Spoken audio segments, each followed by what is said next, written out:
ஒரு 1 இன்ச் கீழே வந்து பேக் ஸ்டிச் போடுறேன். லைனிங் ஃபேப்ரிக்கில் ஒரு நாச்சிங்,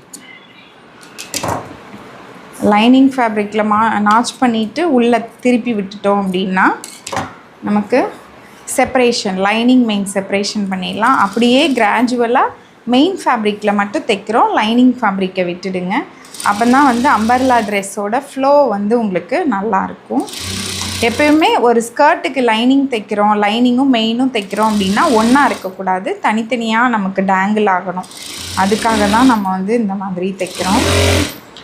மெயின் ஃபேப்ரிக்கை ஸ்டிச் பண்ணிவிட்டு லாஸ்ட் வந்து நாச்சி. இப்போ மெயினை வந்து ஸ்டிச் பண்ணி முடிச்சாச்சு. அடுத்தது அப்படியே நம்ம லைனிங் ஃபேப்ரிக்.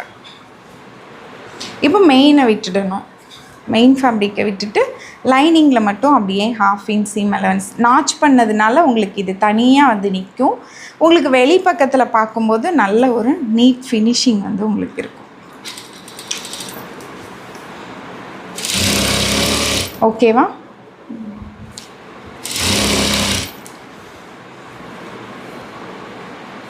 சேம் அந்த பக்கம் பண்ண அதே தான் நம்ம இந்த பக்கம் பண்ணுறோம். அங்கே வந்து ஜிப் வச்சுருந்தோம், ஜிப்புக்கு கீழே வந்து நம்ம ஒரு 1 இன்ச்சில் வந்து பண்ணுறோம்.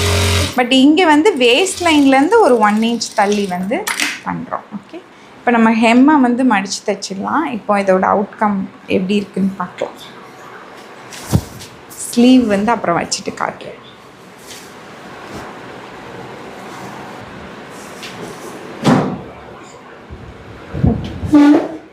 தெரியுதா?